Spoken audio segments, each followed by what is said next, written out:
Welcome to magnet brains. मैं हूं तुम्हारी वैदे मैम और आज हम पढ़ने वाले इवोल्यूशन वाले चैप्टर के केस स्टडी बेस्ड क्वेश्चन।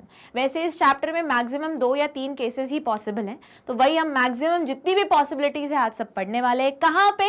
इसी चैनल पे जिसका नाम है मैग्नेट ब्रेन्स, जहां मिलता है हमको फ्री एजुकेशन किंडरगार्टन से लेके ग्रेड 12 तक, इंग्लिश मीडियम में, हिंदी मीडियम में, ओलंपियाड्स के लिए, एनटीएससी के लिए, उसके बाद बहुत सारी एंट्रेंस एग्जाम के लिए भी।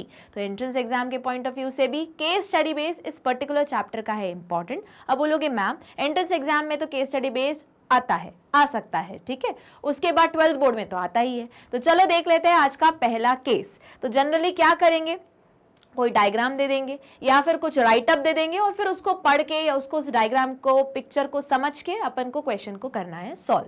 तो देखो सबसे पहला केस स्टडी बेस में उन्होंने ये डायग्राम ही उठा के दे दिया। अब बोलोगे मैम इसमें क्या पूछने जैसा है, पूरा का पूरा हर चीज तो लेबल्ड है। हाँ बिल्कुल, पर वापस याद रखो डायग्राम में दिया बहुत कुछ जा सकता है, पर इससे रिलेटेड थ्योरी बहुत कुछ पूछी जा सकती है। तो कुछ ऐसा ही किया इस केस में। तो ये डायग्राम हमें पता है किसका है, यूरे एंड मिलर एक्सपेरिमेंट है, ठीक है। तो चलो देख लेते हैं क्या बोल रहा है पहला केस।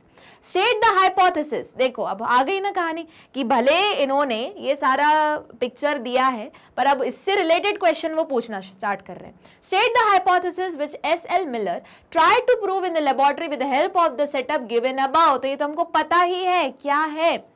इन्होंने बताया था कि इन्होंने हाल्डाने वाली थ्योरी को प्रूव किया था कि एक्चुअली इनऑर्गेनिक चीजों से, जो नॉन लिविंग है, इनऑर्गेनिक चीजों से क्या बनती है, ऑर्गेनिक चीजें बनती हैं। बस यही पूछ रहे हैं। तो चलो देखते हैं इसका answer. S L. Miller try to prove the hypothesis of Oparin and Haldane. It is as follows. पहला, the first form of life could have come from a pre existing, मतलब पहले से जो एग्जिस्ट कर रहा है क्या, non living organic molecule like RNA, protein, etc.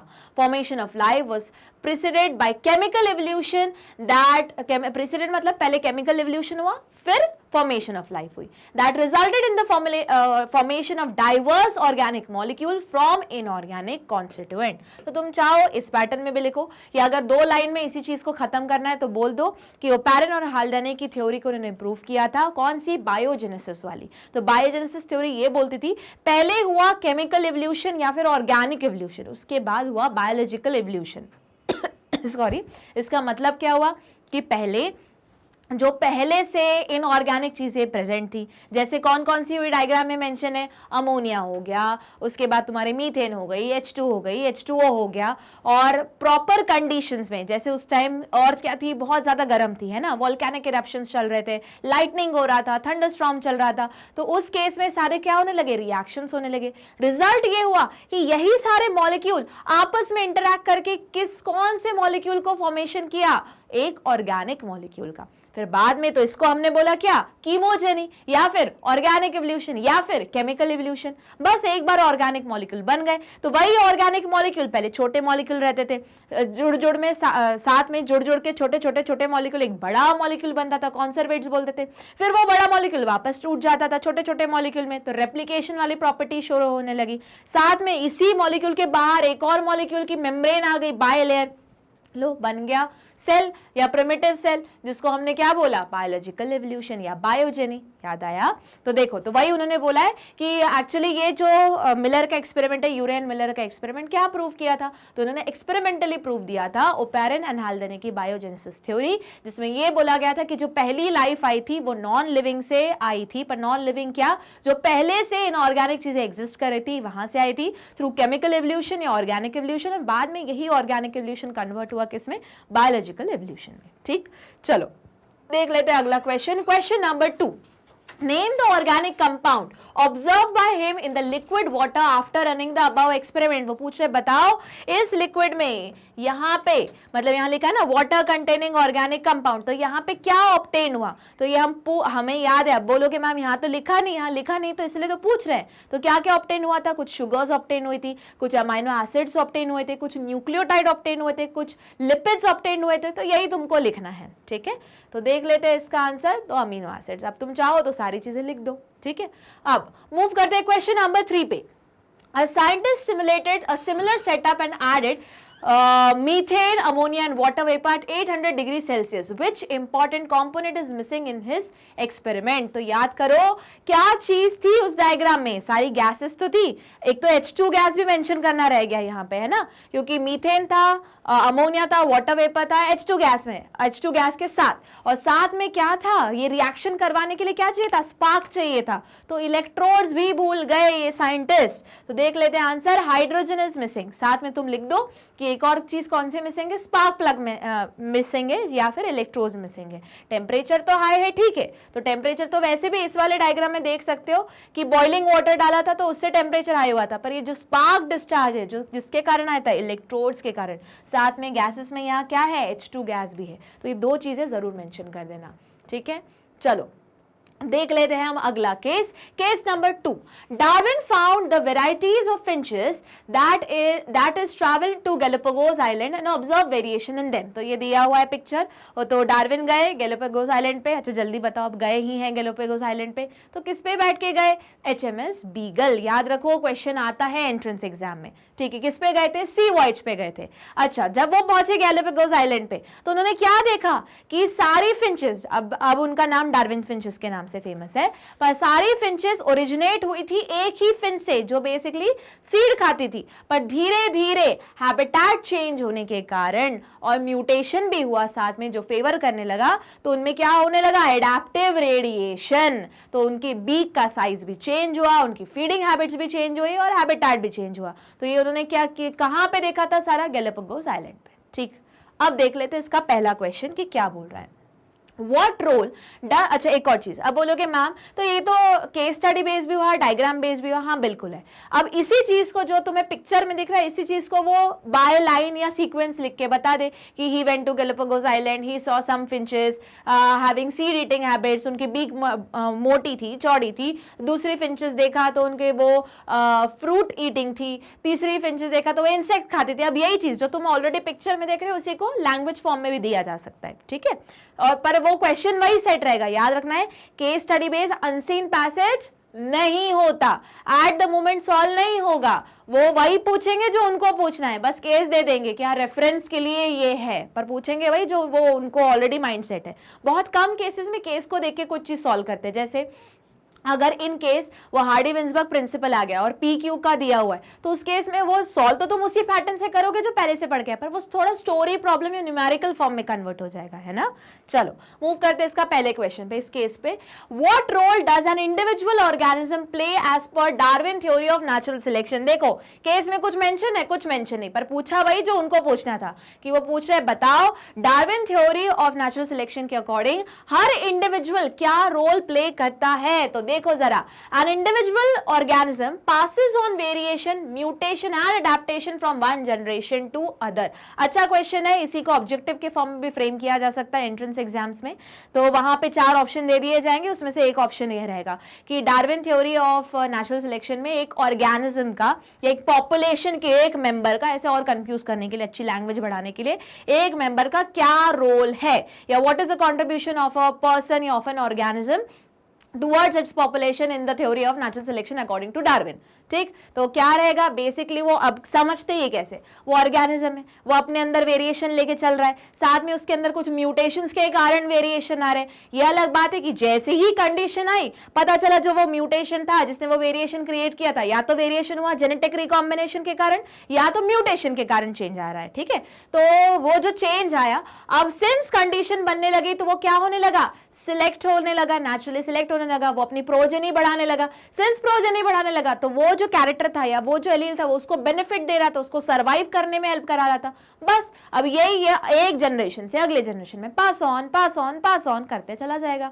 ठीक, तो यही तो लिखा है कि an individual passes on variation. अब वेरिएशन कैसे आए, अभी हमने पढ़ा, या तो रिकॉम्बिनेशन हुआ या तो म्यूटेशन हुआ, पर ऐसा हुआ कि जो क्या करवा रहा है, नेचुरल सिलेक्शन एंड एडेप्टेशन करा रहा है। बस अब एडेप्ट हो रहा है, वो अपनी फिट थ्योरी दिखा रहा है और यही एक जनरेशन से दूसरी जनरेशन जाने लगा। अब सपोज करो यही एक पर्टिकुलर एलील ही बहुत ज्यादा एक जगह फ्लो होने लगा, तो उसको हम क्या बोलने लेंगे, जेनेटिक ड्रिफ्ट। बस अब है डार्विन का कंसेप्ट, पर उसको हम अप्लाई कर सकते हैं दूसरी जगह पे भी, ठीक है।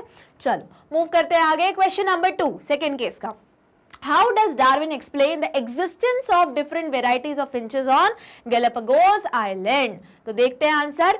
Darwin explained it as a process of evolution of different species in a given geographical area starting from a point and literally radiating to other area of geography habitat called adaptive radiation. देखो जैसे ही Darwin का नाम आता है तुम्हारे दिमाग में HMS beagle, Galapagos island, Darwin finches और साथ में एक और वर्ड जिसका नाम है क्या, एडाप्टिव रेडिएशन आना ही चाहिए.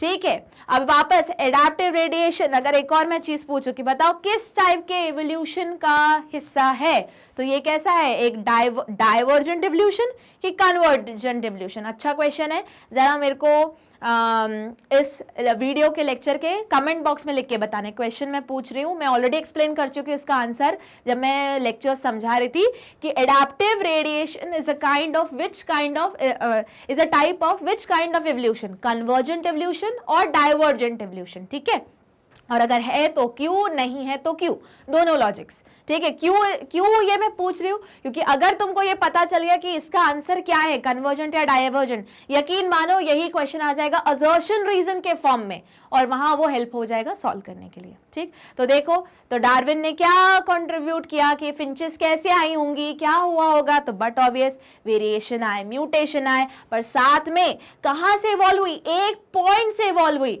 देखो जब तुम बुक में पढ़ते हो और जब मैंने भी पढ़ाया था कि डार्विन ने ये प्रेडिक्ट किया था कि कोई एक फिंच गलती से एक्सीडेंटली आ गई गैलापागोस आइलैंड पे, तो वो थी क्या ओरिजिन, मतलब वो था क्या, एक पॉइंट था. ठीक है, पर धीरे धीरे वो रिप्रोड्यूस करने लगी.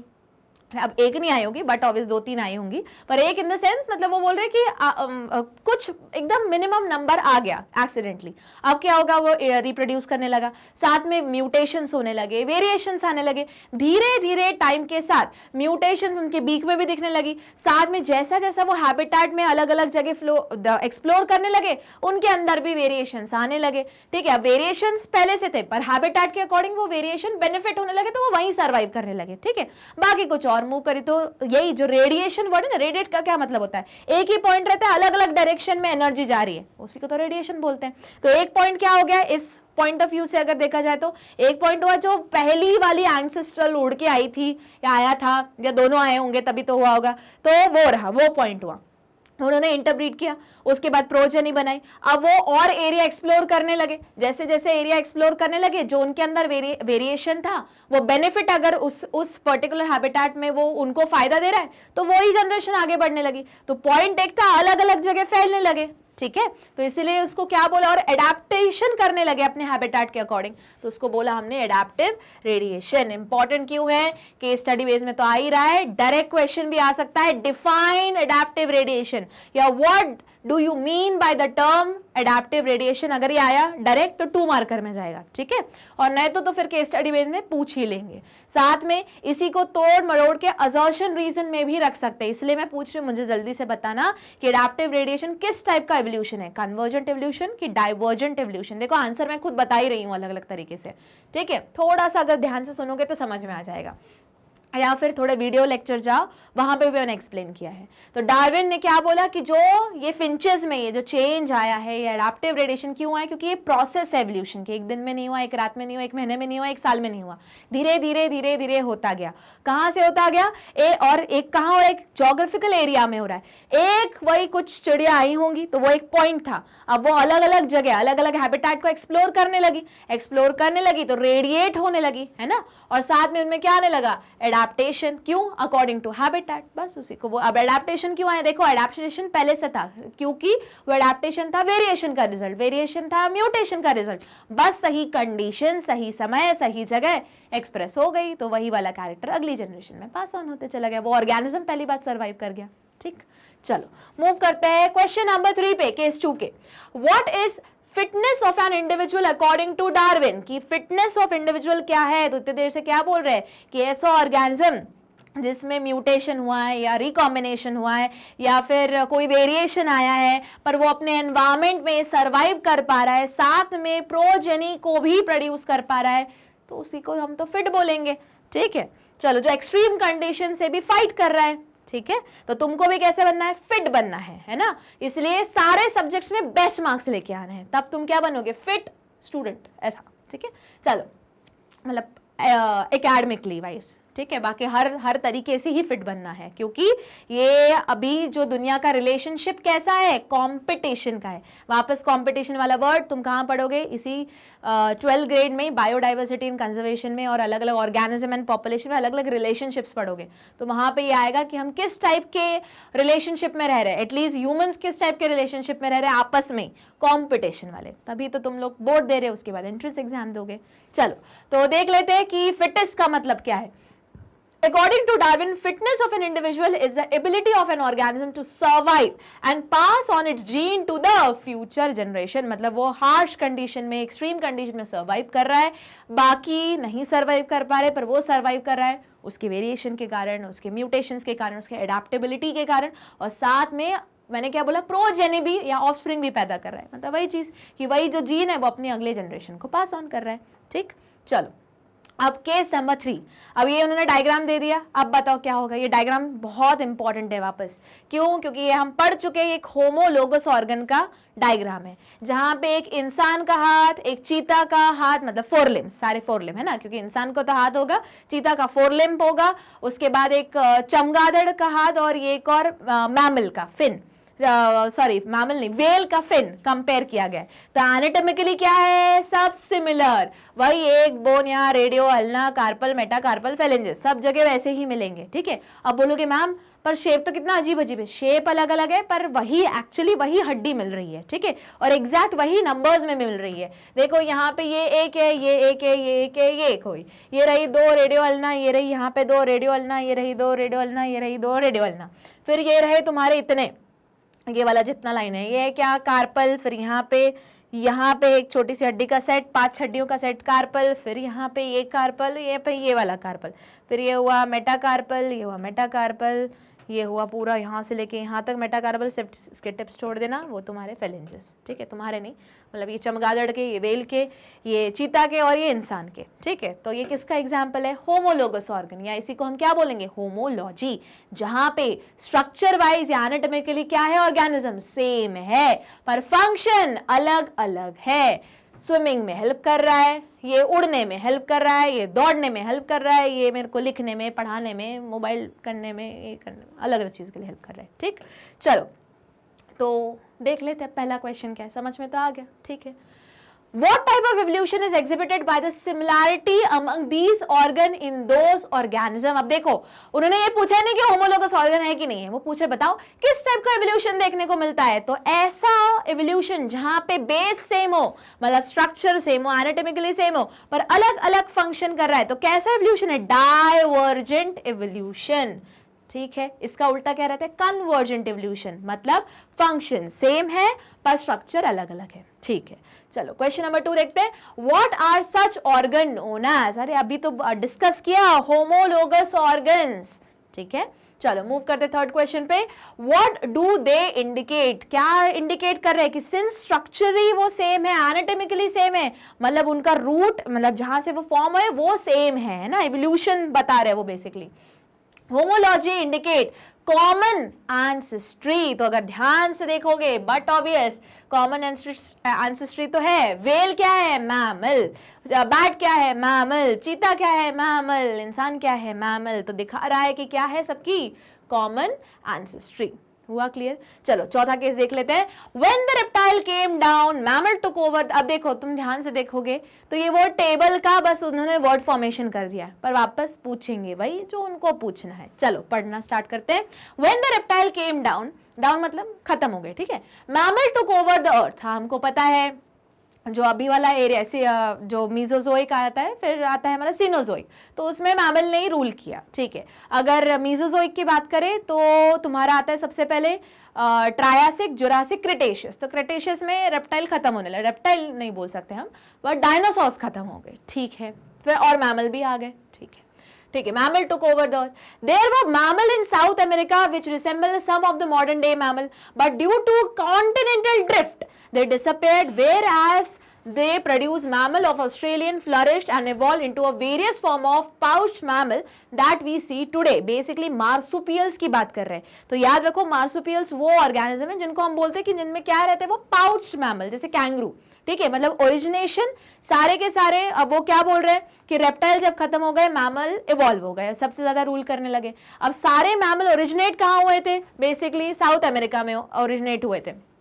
ओरिजिनेट नहीं बोल सकते कि साउथ अमेरिका में सपोज करो या साउथ अफ्रीका, इन कॉन्टिनेंट्स में जब पूरा दुनिया एक था, पर हुआ क्या कि कॉन्टिनेंटल ड्रिफ्ट होने लगा, टेक्टोनिक मूवमेंट होने लगा, ऑस्ट्रेलिया अलग से टूट के अलग दूर चला गया, अभी भी वो शिफ्ट होते जा रहा है, अभी भी हर कॉन्टिनेंट थोड़ा थोड़ा दूर दूर होते जा रहा है, मतलब कुछ टाइम बाद शायद इंडिया ही पूरा से अलग से सेपरेट हो जाए और ऑस्ट्रेलिया और दूर चला जाएगा, तो हर चीज अपार्ट होते जा रही है क्योंकि कॉन्टिनेंटल ड्रिफ्ट है, ठीक। उसके बाद पर हुआ क्या कि कॉन्टिनेंटल ड्रिफ्ट हुआ तो जो कॉमन थे, कुछ लोग नहीं, कुछ एनिमल्स तो वहीं रह गए ऑस्ट्रेलिया वाले कॉन्टिनेंट पे। अब साथ में एक पर्टिकुलर टाइम के बाद हमने जब देखा तो वो एकदम अलग ऑर्गेनिज्म में ही इवॉल्व हो गए, जिनको मैंने बोला मार्सुपियल्स बोलते हैं या फिर पाउच मैमल्स, ठीक। तो ये तो उन्होंने बता दिया। वापस ये कहाँ पढ़ा हुआ है हमने बुक में, एडेप्टिव रेडिएशन में पढ़ा हुआ है। अब वही पूछेंगे, वही जो उनको पूछना है, तो चलो स्टार्ट करते हैं इसका पहला question. Mention 2 characteristics feature that were the reason for successful existence of mammal on earth. वो पूछ रहे बताओ मैमल सक्सेसफुली सर्वाइव क्यों कर पाए। अब देखो ये क्वेश्चन कैसा है, थोड़ा सा उन्होंने वो पूरा जो हमने अलग अलग पॉइंट्स पढ़े थे कि मैमल क्यों सर्वाइव कर गए, वहां से भी लिया है और कुछ आगे पीछे मतलब यहाँ से वो टेबल से भी लिया हुआ है, ठीक है। और याद रखना इस टाइप का क्वेश्चन एंट्रेंस एग्जाम में बहुत फेमस है, ठीक है। 4 ऑप्शन दे देंगे, उसमें से अपन को सिलेक्ट करना है।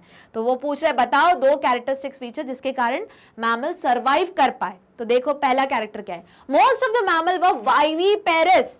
तो देखो अलग अलग टाइप के ऑर्गेनिज्म रहते हैं, एक को बोलते हैं ओविपेरस जो एग लेइंग रहते हैं, जिसमें रेप्टाइल्स आ गए, बर्ड्स आ गए। दूसरा रहता है वाइविपेरस, वाइविपेरस मतलब जैसे मैमल जो एग नहीं ले करते, क्या करते हैं डायरेक्ट यंग वन को बर्थ देते हैं, प्रॉपर जेस्टेशन पीरियड रहता है ना, 9 मंथ। अब ह्यूमन के केस में 9 मंथ की प्रेगनेंसी होती है, तो उसको हम क्या बोलते हैं वाइविपेरस, मतलब जो अपने प्रोजेनी को या अगले ऑफस्प्रिंग को अपनी वूम्ब में रखते हैं, अपने बॉडी के अंदर रखते हैं, डेवलप करते हैं, फिर जब वो बेबी बाहर आता है तो एकदम यंग वन डेवलप के फॉर्म में रहता है, ठीक है। मतलब इंक्यूबेशन नहीं करना पड़ता कि अंडा दिया फिर उसके ऊपर बैठो इंक्यूबेट करो फिर वेट करो कि कब उसमें से चिक निकलेगा, ये नहीं करते।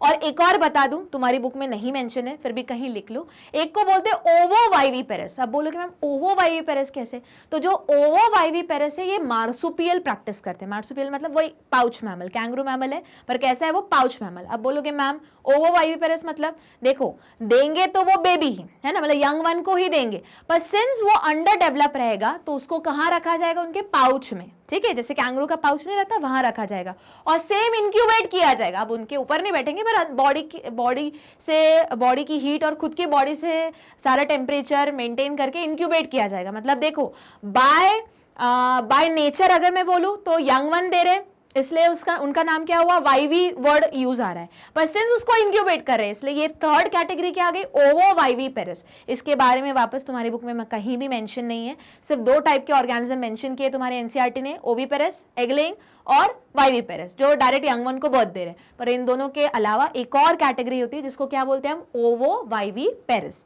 तो ओवोवाइविपेरस मतलब, तो ओवोवाइविपेरस के स्पेलिंग कैसे है, ओवोवाइविपेरस, ठीक है। तो ये थर्ड कैटेगरी कैसी है, जो एग ले नहीं कर रही, जो ले तो कर रही है एक यंग वन पर इंक्यूबेट कर रही है ओविपेरस के ऑर्गेनिज्म के जैसे, इसलिए वो हो गई ओवोवाइविपेरस, जिसमें आते हैं मार्सुपियल। अब ये तो मैंने एक्स्ट्रा इन्फॉर्मेशन बता दी क्योंकि इसमें थोड़ा सा रिलेशन आ रहा है उसका समझने के लिए। अब ये क्वेश्चन पूछ रहे हैं कि बताओ मैमल क्यों बेटर तरीके से सर्वाइव कर गए, क्योंकि पहली बात वो कैसा यंग वन दे रहे, पूरा फुल्ली डेवलप यंग वन दे रहे हैं ना, तो उसी को हम कैसे एक वर्ड में अगर मेरे को खत्म करना है, एक वर्ड में उसको इस पूरे सेंटेंस को रिप्लेस करना है, तो मैं क्या बोलूंगी कि मैमल कैसे है, मोस्ट ऑफ द मैमल कैसे हैं, viviparous, and protected their unborn young one inside the mother body. इसलिए मैंने बोला कि जब बेबी निकलता है कैसा रहता है, fully grown and develop. Grown मतलब अब ये मत समझो तुम एक एग के कंपेयर में करोगे तो हाँ एग को इंक्यूबेट करना पड़ेगा, तब वो फिर एक पर्टिकुलर टाइम के बाद हैच होगा, यहाँ पे वो फुल्ली डेवलप्ड है। उसके बाद विद इंक्रीज ब्रेन साइज, हमें क्या इंक्रीज हुआ, क्रेनियल कैपेसिटी, बट ऑब्वियस जैसे ही क्रेनियल कैपेसिटी इंक्रीज हुई ब्रेन साइज इंक्रीज हुआ, आईक्यू लेवल इंक्रीज हुआ, इंटेलेक्चुअल लोग बन गए हम, है ना। तो with increase brain size they become intelligent in sensing and avoiding danger. अरे अवॉइडिंग डेंजर क्या, खुद ही डेंजर बन गए हम। सोचो अगर डायनासोर के टाइम पे, मतलब मेरे को ऐसा लगता है क्योंकि इंसान इतना खतरनाक जानवर है, हमने हर चीज के ऊपर रूल कर लिया है, तो अगर डायनासोर भी होते ना उस टाइम हम भी होते तो पक्का हम डायनासोर की हंटिंग कर देते और उनको भी बेचारे को एक्सटेंड करवा देते, मतलब वो तो पहले ही खत्म हो गई, ये अलग बात है ना। तो अवॉइडिंग डेंजर तो ठीक है, ये लिखने के लिए अच्छा है, पर एक्चुअली खुद ही ह्यूमन डेंजरस बन गया, ठीक है। तो ये अपन को ऐसे लिखना पड़ेगा कि हाँ, अब तुम अवॉइडिंग डेंजर बोलोगे तो मैम हम डेंजरस लिख दे क्या, नहीं, तुम क्या लिखोगे कि क्रेनियल कैपेसिटी इंक्रीज हुई या ब्रेन साइज इंक्रीज हुआ जिसके कारण उनका इंटेलेक्ट लेवल इंक्रीज हुआ या बिकम इंटेलिजेंट एंड सेंसिंग, ठीक है। चलो मूव करते हैं क्वेश्चन नंबर 2 पे केस के। Why did the continental drift affect the mammal of South America and Australia differentially? वो पूछ रहे बताओ कॉन्टिनेंटल जो ड्रिफ्ट हुआ वो साउथ अमेरिका में रहने वाले ऑर्गेनिज्म को अलग तरीके से क्यों इफेक्ट किया और ऑस्ट्रेलिया को अलग तरीके से क्यों इफेक्ट किया। तो देखो जरा answer, due to continental drift when South America joined North America, the South American mammal were overridden by those of North America। मतलब ओरिजिनली साउथ अमेरिका में भी आज वो मैमल्स मिलते थे जो कहाँ मिल रहे, ऑस्ट्रेलिया मिल रहे। सुन लो बात को, मैं क्या बोल रही हूँ कि ऑस्ट्रेलिया में जो आज हमें मार्सुपियल देखने को मिल रहे हैं वो कभी साउथ अमेरिका वाले कॉन्टिनेंट में भी मिलते थे, पर हुआ क्या, जैसे ही टूटा कॉन्टिनेंटल ड्रिफ्ट हुआ तो जो साउथ अमेरिका में अब कौन से मैमल्स आ गए, ओवरराइड किससे हो गया, जो नॉर्थ अमेरिका में मैमल मिलते थे उनसे। तो अब यहाँ की जो पॉपुलेशन थी वो हो गई खत्म, पर इसी का एक जो पार्ट निकला था जो था ऑस्ट्रेलिया, वहां अभी भी वो मैमल मिल रहे हैं, ठीक। But Australia become separated and due to lack of competition from any other mammal, the pouched mammal flourished and evolved। हुआ क्लियर। तभी कैंगरू कहाँ मिलता है, सिर्फ ऑस्ट्रेलिया में मिलता है, ऐसे बहुत सारे ऑर्गेनिज्म हैं। तो इनडायरेक्टली हम ऐसा बोल सकते हैं, देखो इसी से एक और कंक्लूजन दूसरे चैप्टर का मैं ला सकती हूँ जो बायोडाइवर्सिटी वाला चैप्टर है, कि वहां पे तुम पढ़ोगे एंडेमिक स्पीशीज। एंडेमिक स्पीशीज मतलब जैसे कैंगरू एक एंडेमिक स्पीशीज हुई, मतलब ऐसी स्पीशीज जो पर्टिकुलर उसी जोग्राफिकल एरिया में मिल रही है, ठीक है, तो उसको एंडेमिक बोलते हैं। तो हम ये बोल सकते हैं कि दुनिया में जो जो एंडेमिक स्पीशीज है वो एक्चुअली हो सकता है पहले बहुत रहती होगी, पर वहां हुआ ये कि कोई दूसरी स्पीशीज आके ओवरराइड कर गई, अब सिर्फ वो जो पर्टिकुलर स्पीशीज है वो उस पर्टिकुलर लोकेशन में ही मिल रही है, ठीक है। चलो जैसे एंडेमिक स्पीशीज में कैंगरू हो गया ऑस्ट्रेलिया का, चाइना में पांडा मिलता है। अभी अलग बात है कि हर जगह ट्राई कर रहे हैं रीलोकेट करने के लिए, पर पांडा कहाँ मिलता है, चाइना में मिलता है। उसके बाद जो लायन टेल मकॉक है वो इंडिया के नॉर्थ ईस्टर्न रीजन में ही मिलता है। ये कुछ कुछ एनिमल तुमको ना फिंगर टिप पे याद करने पड़ेंगे, बायोडाइवर्सिटी में तो पढ़ोगे, पर थोड़ा थोड़ा ना एक्स्ट्रा कुछ कुछ याद करना स्टार्ट करो, क्योंकि दो दो चैप्टर को मर्ज करके देखो, वहां से वो वर्ड ले लिया, यहाँ से ये लॉजिक ले लिया और मर्ज करके वो क्वेश्चन बनाएंगे। बोर्ड में तो नहीं, एंट्रेंस एग्जाम में जरूर क्वेश्चन बनाएंगे, ठीक। चलो आगे देखते हैं आप केस नंबर 5। तो देखो क्या बोल रहा है case number 5। According to Hardy Weinberg principle the allele frequency in a population are stable and remain constant through generation. वही सेम चीज, ठीक है। When the frequency differ from the expected value the difference indicate the extent या direction of evolutionary change. हाँ पता है हमको value binomial equation के अकॉर्डिंग 1 के बराबर आनी चाहिए, जीन पूल कांस्टेंट होना चाहिए, ठीक है, वही सब सेम चीज बोली जा रही है। आगे disturbance in the genetic equilibrium और Hardy Weinberg equilibrium in a population can be interpreted as resulting in evolution. मतलब अगर वही फ्रीक्वेंसी का सम टोटल 1 नहीं आ रहा है, इसका मतलब पक्का कुछ शिफ्ट हुआ है, जेनेटिक ड्रिफ्ट हुआ है।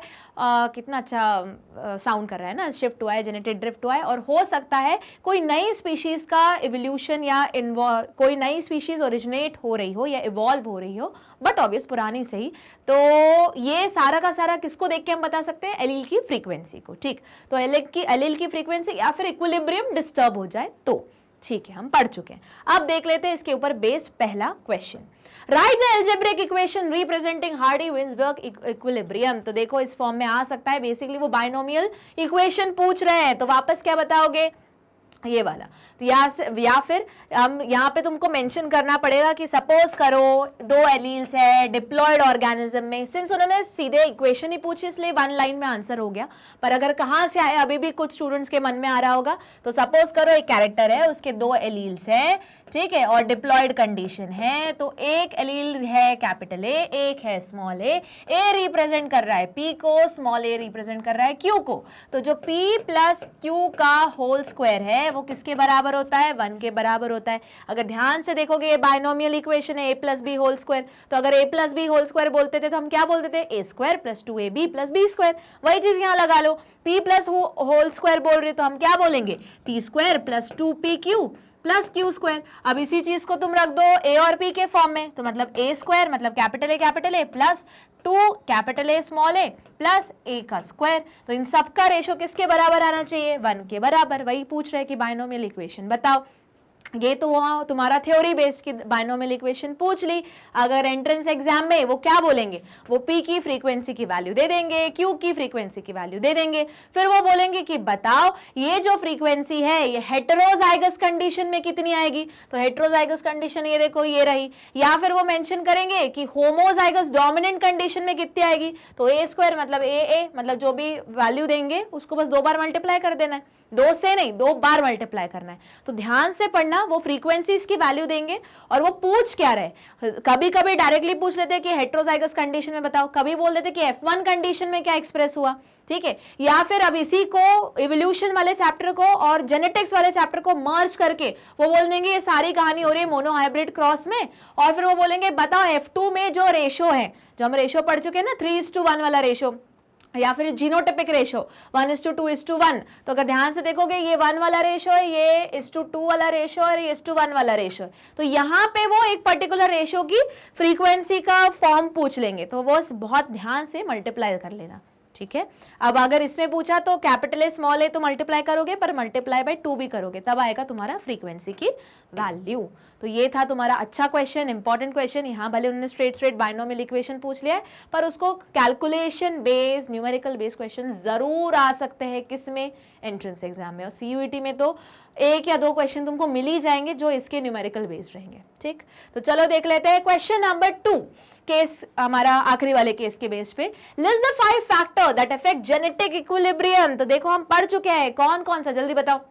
सबसे पहले आता है क्या? अगर जीन फ्लो हो रहा है या जीन माइग्रेशन, एक पर्टिकुलर पॉपुलेशन में से एक पॉपुलेशन माइग्रेट कर गई, तो होगा ये कि जो वो माइग्रेट कर गई तो वो अपने साथ वो एलील्स लेके गई। तो ओरिजिनल जो पॉपुलेशन मिल रही थी, अब कुछ समय बाद हमें उस पॉपुलेशन में चेंजेस दिखेंगे और जो माइग्रेट कर गए उसमें भी चेंजेस दिखेंगे। दूसरा जेनेटिक ड्रिफ्ट, कि कोई चीज सपोज ये पॉपुलेशन थी उसमें एक्सीडेंटली कुछ एलील्स जो कैरी कर रहे थे ऑर्गेनिज्म वो मर गए, वही ऑर्गेनिज्म कैरी कर रहे थे, तो चेंज हो गई, पूरी सिचुएशन ही चेंज हो गई, ठीक। तीसरा आता है क्या? Mutation, sudden change in DNA, तो पूरा एक्सप्रेशन ही चेंज हो गया। या फिर रिकॉम्बिनेशन, जो तो होता ही है।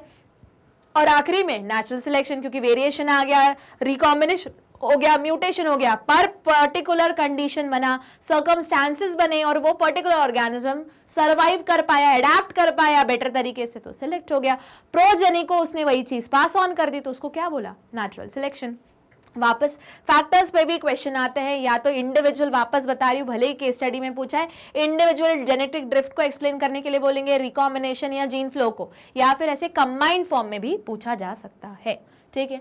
चलो देख लेते हैं। अच्छा, यहाँ पे क्वेश्चन्स हुए खत्म, तो हम क्या करेंगे? अब वापस रिवीजन करेंगे। जो भी कुछ बचा है तो उसके लिए हम क्या करेंगे? वेबसाइट पे जाएंगे, टाइप करेंगे गूगल में www.magnetbrains.com। जैसे ही टाइप करोगे, एंटर दबाओगे, ये होम पेज आएगा।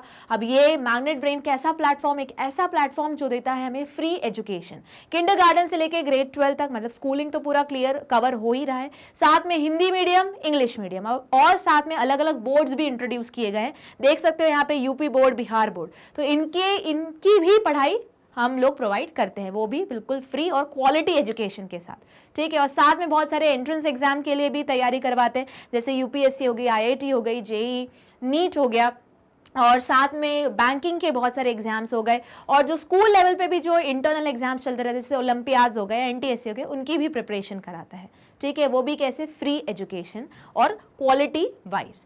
तो बस क्या करना है, वेबसाइट पे जाना है, सिलेक्ट करना है और यहाँ चैप्टर्स तुम्हें वॉच ऑल वीडियो में सारे वीडियो जो अपलोड हुए हैं वहाँ दिख जाएंगे, बस उनको क्लिक करना है। क्लिक करके क्या करना है, सिर्फ सुनना है नहीं, याद भी करना है और प्रैक्टिस करनी है, ठीक है। और लाइक शेयर सब्सक्राइब करना नहीं भूलना है और बने रहना है मेरे साथ, मैग्नेट ब्रेन्स के साथ पढ़ते रहना है और हम मिलते हैं अगले लेक्चर में।